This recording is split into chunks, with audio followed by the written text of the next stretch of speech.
We're recording this for anyone who wasn't able to make the call this week. And I'm going to talk about creating opportunities for authentic language use. So it's estimated, and we had talked about this before a couple weeks ago, but it's estimated that at least 1,000 hours of practice are needed to reach intermediate English proficiency. And so if our learners are attending class only 2 hours a week, think about this. How many weeks, how many years will it take for them to learn English? So if it's 2 hours a week, 50 weeks a year, what do you guys think? How long is that going to take?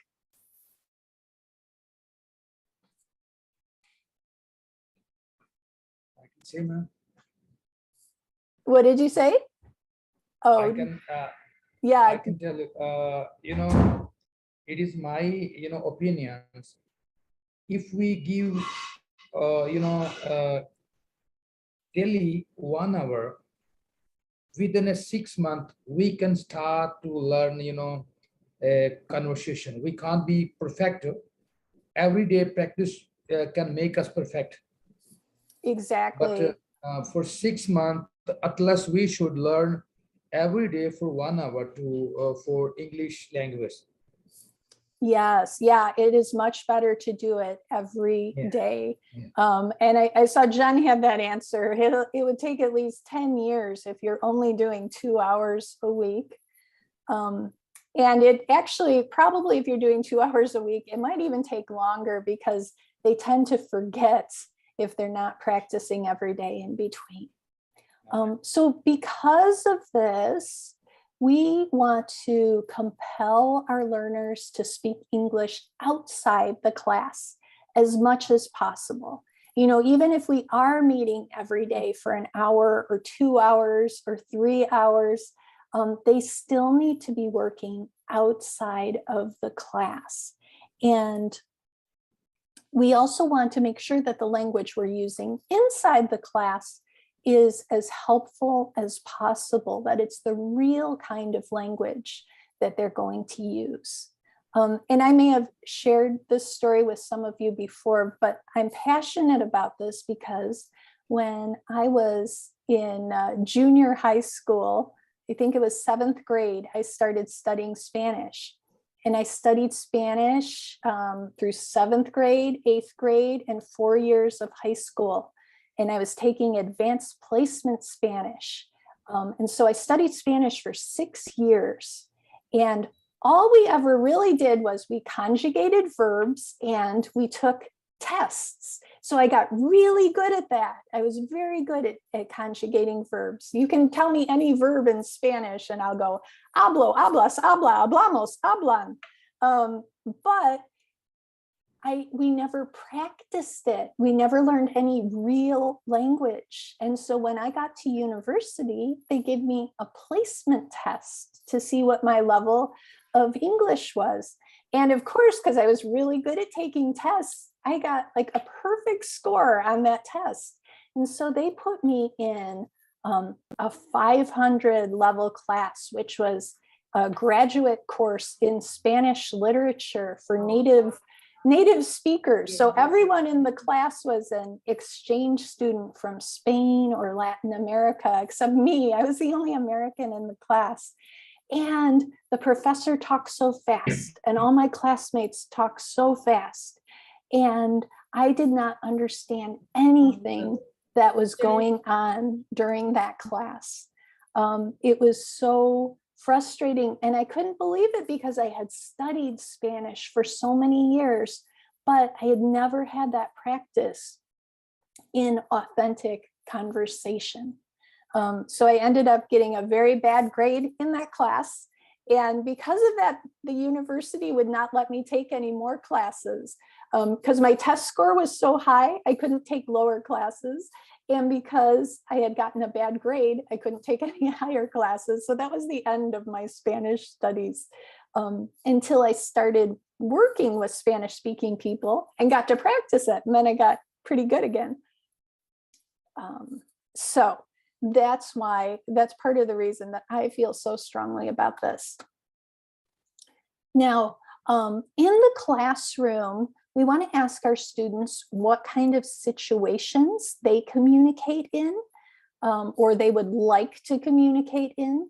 So for students who are studying English as a foreign language, perhaps they're planning to travel to an English-speaking country, and they need to know, asking about, hotels and airline tickets. For students who are already living in an English-speaking country, they may need to talk to doctors at their doctor's appointments, or teachers at their children's school, or their boss at work. And so if we can find out those sort of situations, we can customize the lessons and give them the vocabulary they need for that.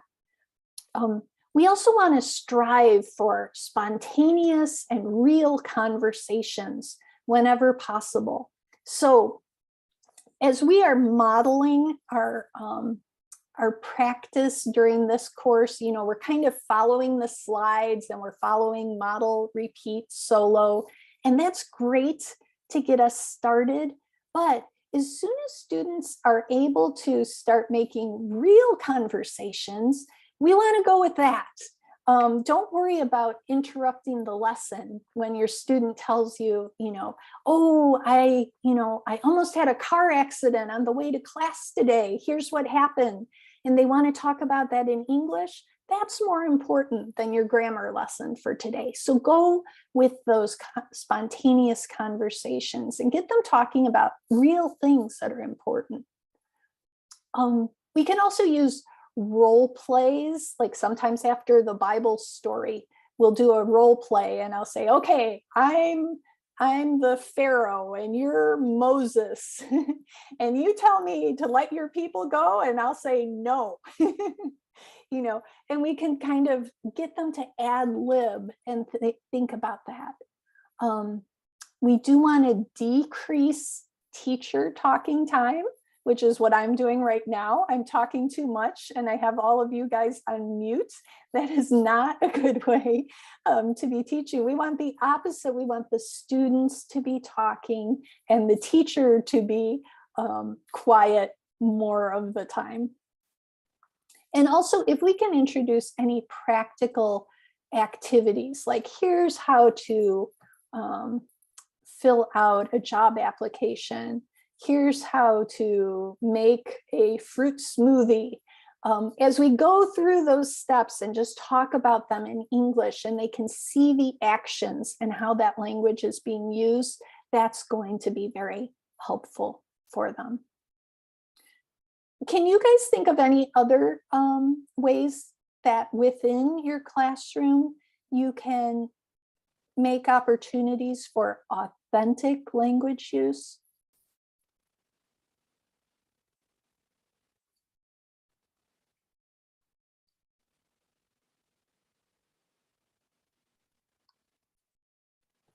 My student that I'm practicing with, sometimes when he asks a question or clarification, that leads to another conversation. And I think as a teacher, like you said, Melina, just letting that be okay with that. It's okay if you take a few moments to have a conversation about something else in the middle of the lesson, especially, one-on-one, when you're teaching just one student. That's one of the ways I've been able to, while I'm practicing, have more authentic conversations and not worry so much about, oh my goodness, am I going to get through this lesson? Eventually I will. Yeah, absolutely. And since our ultimate goal is that they will be able to have conversations, if we're getting to that sooner, that's always great.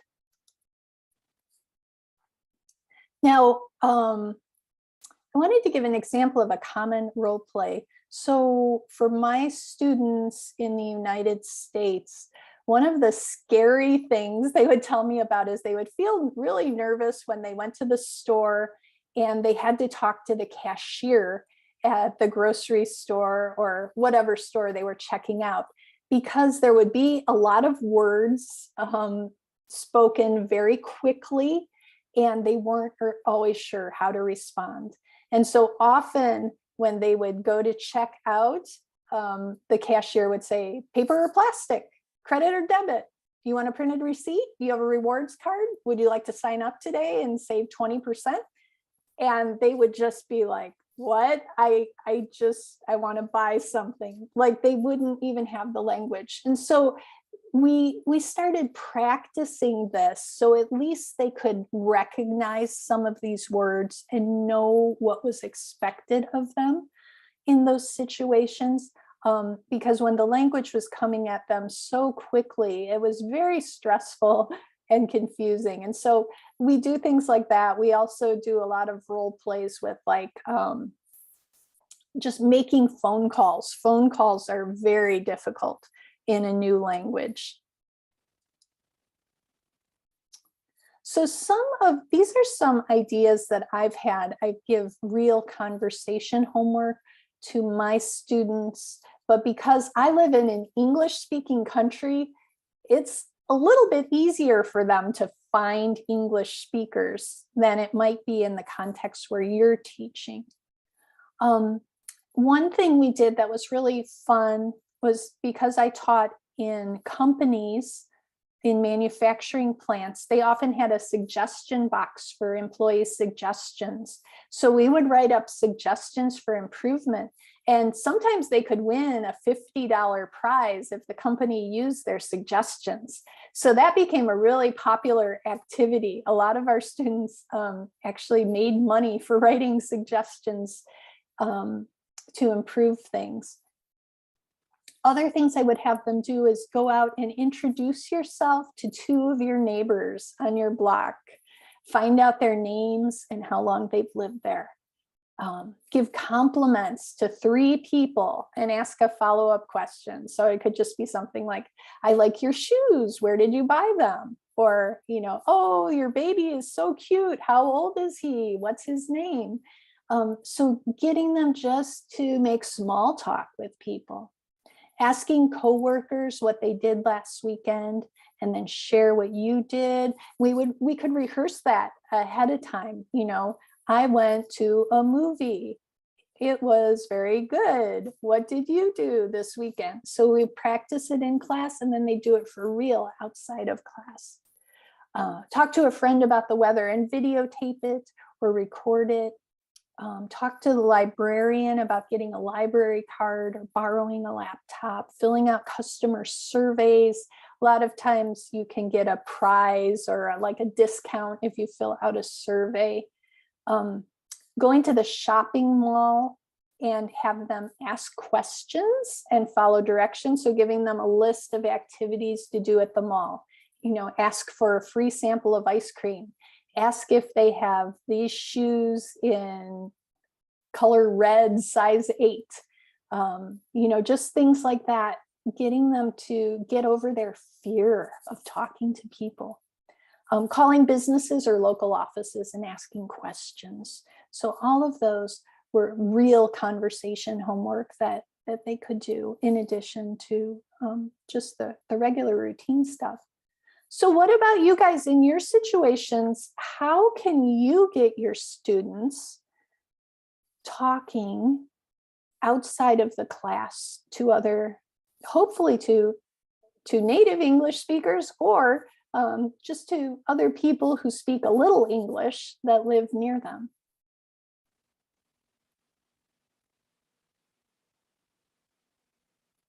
Patricia? Hello.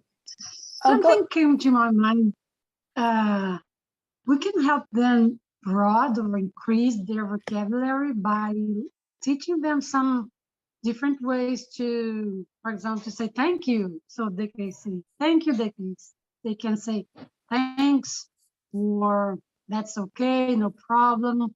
So, and have them use not only thank you, but all the other ways, because when people on the streets or supermarket, whatever, people usually use not only thank you, but they use many other words or expressions. And you not only say you're welcome, you say many other things.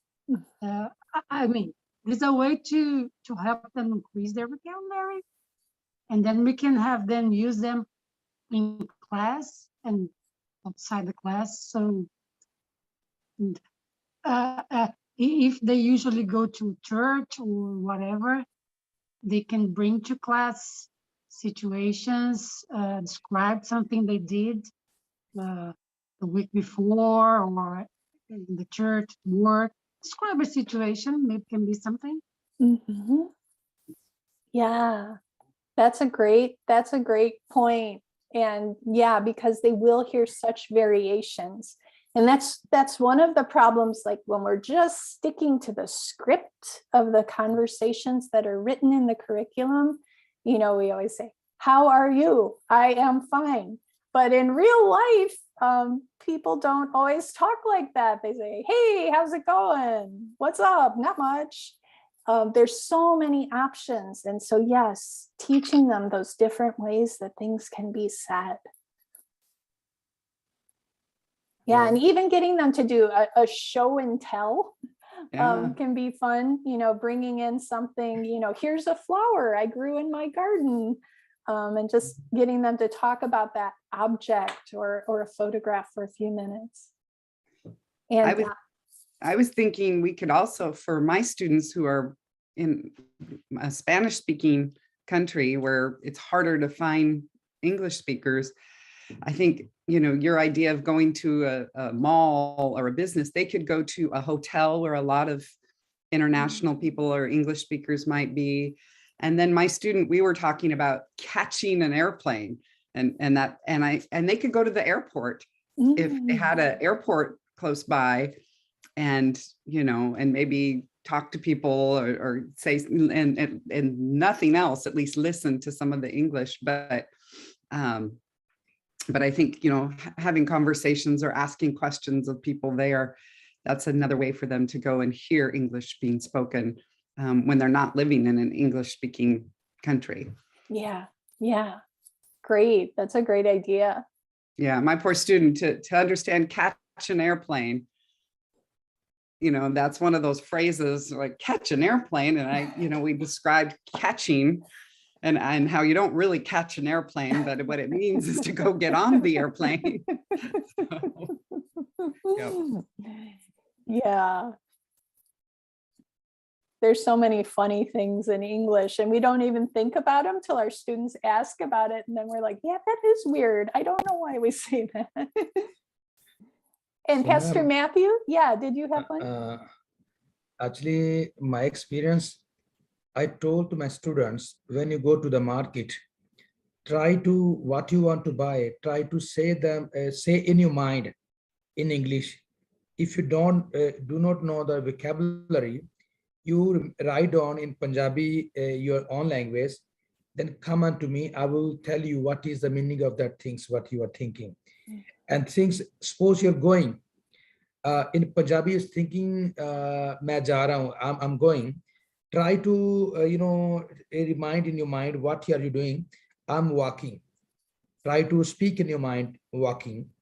So the first things I told to my students, what I learned, because when I was in the Bible college, I never knew what is the meaning of how are you. So the things first, how I learned the English, my experience, you try to think in English. Whatever you're doing, you're walking, you're eating, you're sleeping, even you do not know the exact vocabulary, you can ask someone, ask question somebody, brother, how to say this, what we call this mobile phone, just cell phone, what is this headphone, like what we do not know, we should ask to someone.